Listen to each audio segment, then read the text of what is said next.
사도행전 21장. 우리는 그들과 작별 인사를 한 뒤에 배를 타고 곧장 고스로 갔습니다. 이튿날 우리는 로도에 들렀다가 거기서 바다라로 떠났습니다.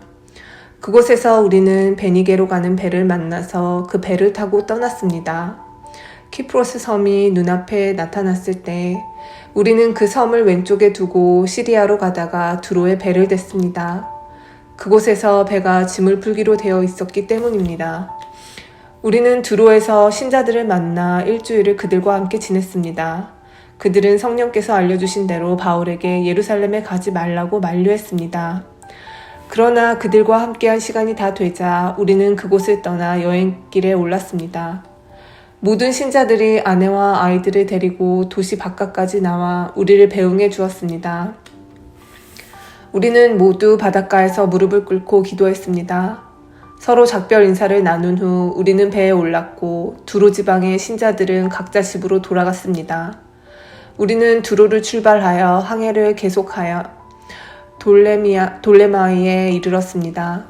우리는 그곳의 형제들과 인사를 하고 그들과 함께 하루를 지냈습니다. 이튿날 우리는 돌레마이를 떠나 가이사라로 갔습니다. 그곳에서 7 집사 가운데 한 사람인 전도자 빌립의 집에 들어가 그와 함께 지냈습니다. 빌립에게는 결혼하지 않은 4 딸이 있었습니다. 그들은 모두 예언하는 사람이었습니다. 우리가 여러 날 그곳에 머물러 있는 동안 아가보라는 예언자가 유대에서 내려왔습니다.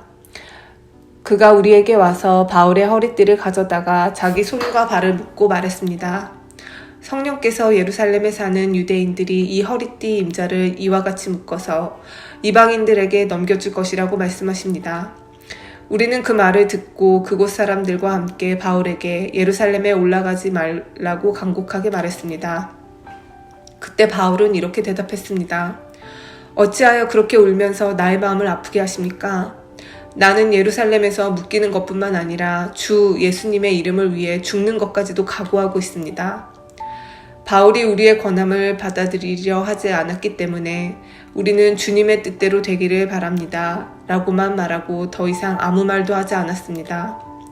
이렇게 여러 날이 지난 뒤 우리는 떠날 준비를 하여 예루살렘을 향해 출발했습니다. 가이사라 출신 제자들 몇 사람도 우리와 함께 갔습니다. 그들은 키프로스 사람 나손의 집으로 우리를 데려가 거기에서 묵을 수 있게 해주었습니다. 나손은 오래전에 신자가 된 사람이었습니다. 우리가 예루살렘에 도착하자 형제들이 우리를 반갑게 맞아주었습니다. 이튿날 바울은 우리와 함께 야고보를 방문했습니다. 그 자리에는 장로들도 다 모여 있었습니다. 바울은 그들에게 인사를 하고 하나님께서 그의 선교로 이방인들에게 행하신 일을 낱낱이 들려주었습니다. 그들은 바울의 말을 듣고 하나님께 영광을 돌렸습니다. 그리고 바울에게 이렇게 말했습니다. 형제님, 아시겠지만 유대인 가운데 신자가 된 사람이 수만 명입니다. 그들은 모세의 율법을 지키는 일에 매우 열성입니다. 그런데 그 유대인들 사이에서는 당신이 이방인들과 어울려 사는 유대인들에게 모세의 율법에서 떠나 자녀에게 할례도 행하지 말고 유대의 관습도 지키지 말라고 가르쳤다는 소문이 돌고 있습니다. 그러니 어떻게 하면 좋겠습니까? 틀림없이 그들은 당신이 이곳에 왔다는 소식을 듣게 될 것입니다.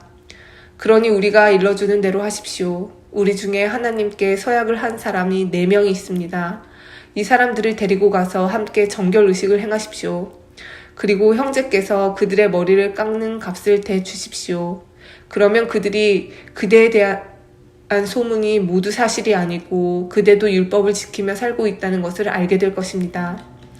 이방인 신자들에게 대해서는 우리가 이미 그들에게 편지를 써서 우상에게 바친 음식과 피와 목 졸라 죽인 짐승의 고기를 먹지 말 것과 음란한 행동을 멀리할 것을 부탁한 적이 있습니다.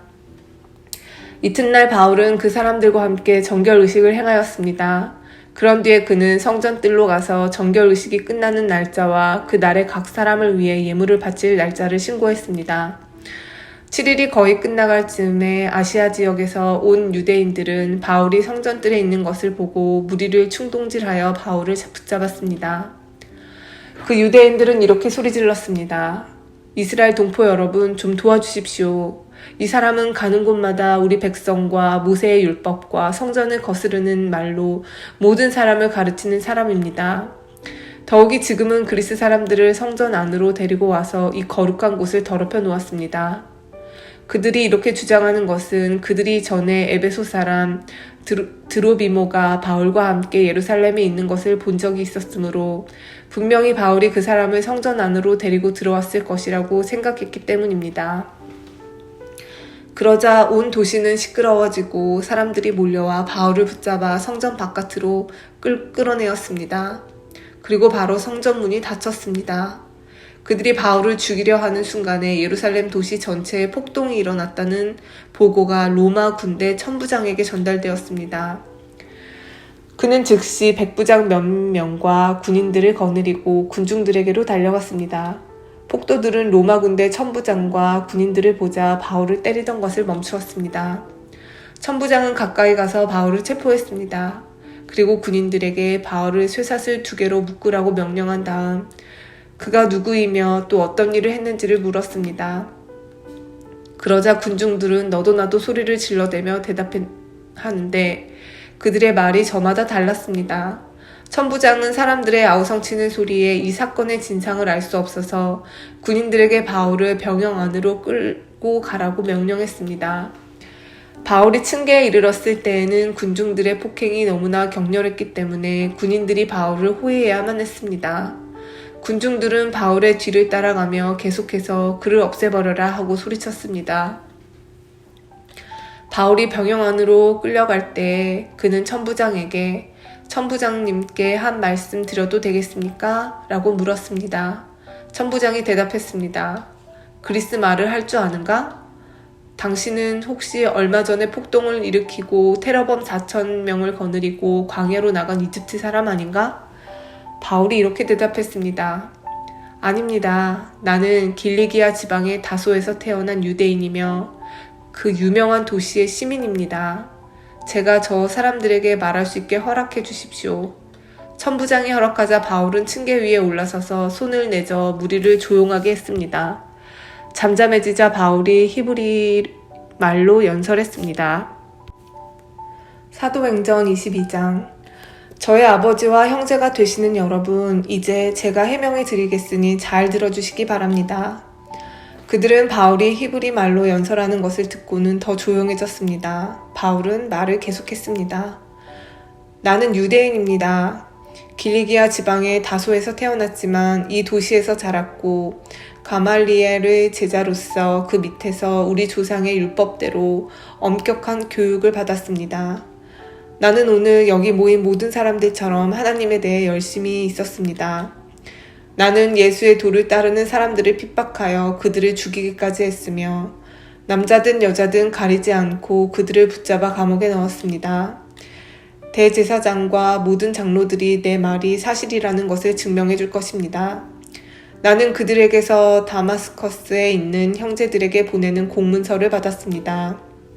그래서 나는 그곳에 있는 신자들을 붙잡아 예루살렘으로 데려와서 벌을 받게 하려고 다마스커스로 떠났습니다. 정오쯤 되어 내가 다마스커스에 가까이 이르렀을 때 갑자기 하늘로부터 밝은 빛이 나를 둘러 비쳤습니다. 나는 땅에 엎어졌고 사울아 사울아 어찌하여 나를 박해하느냐 라는 소리를 들었습니다. 내가 주님 당신은 누구십니까? 라고 물었더니 그분이 내게 나는 네가 박해하는 나사렛 예수다 라고 대답하셨습니다. 나와 함께 있던 사람들은 그 빛은 보았으나 나에게 말씀하시는 분의 음성은 듣지 못했습니다. 나는 주님 제가 어떻게 하면 되겠습니까? 라고 물었습니다. 그때 주님께서는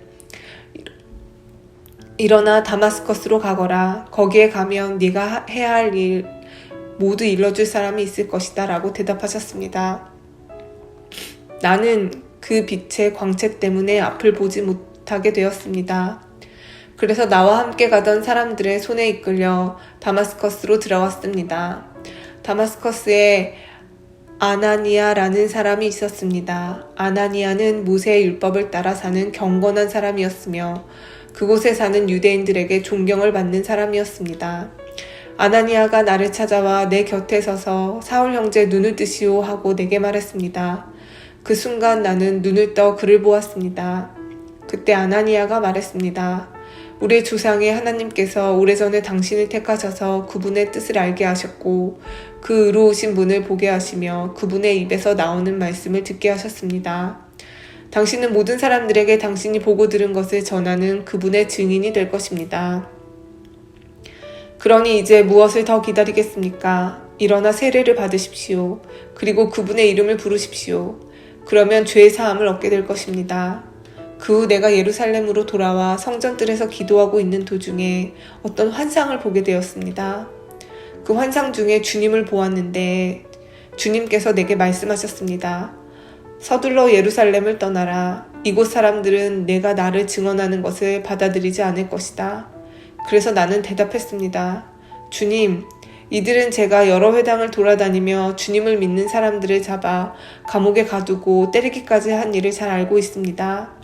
뿐만 아니라 주님의 증인인 스데반이 죽임을 당할 때 제가 그 자리에 있던 것도 알고 있습니다.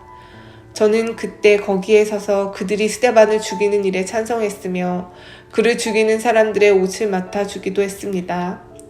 그러나 주님께서는 내게 가거라, 내가 너를 멀리 이방인들에게 보내겠다 하고 말씀하셨습니다. 사람들은 바울의 말을 여기까지 듣고 있다가 목소리를 높여 이런 놈은 없애버려라, 살려두어서는 안 된다 라고 소리질렀습니다. 그들은 고함을 지르며 옷을 벗어던지고 공중에 먼지를 날렸습니다. 그러자 천부장이 부하들에게 바울을 병영 안으로 데려가라고 명령했습니다. 그리고 사람들이 바울에게 그렇게 소리 지르는 이유가 무엇인지를 알아내려고 바울을 때리면서 조사해보라고 했습니다. 군인들이 바울을 묶고 때리려 하자 바울이 옆에 서 있던 로마 백부장에게 말했습니다. 죄가 있다는 것이 밝혀지지도 않은 로마 시민을 때리는 것이 로마 법에 맞는 일입니까? 그 말을 들은 백부장은 천부장에게 가서 이제 어떻게 하실 계획입니까? 이 사람은 로마 시민입니다 라고 알렸습니다. 천부장이 바울에게 다가가 물었습니다. 당신이 로마 시민이라는 말이 참말이오? 바울이 그렇습니다 하고 대답했습니다. 천부장이 말했습니다. 나는 돈을 많이 들여서 로마 시민권을 얻었소. 바울이 말했습니다. 나는 태어날 때부터 로마 시민인 사람입니다. 그러자 바울을 신문하려던 사람들이 곧 물러났습니다. 천부장은 바울이 로마 시민이라는 사실을 알고 그를 결박한 일로 두려워했습니다. 이튿날 천부장은 유대인들이 무슨 일 때문에 바울을 고소하는지 알아보려고 했습니다. 그래서 그는 대제사장들과 유대 공의회를 소집하게 했습니다. 천부장은 바울을 묶은 사슬을 풀어주고 그를 데리고 나가 공의회 앞에 세웠습니다.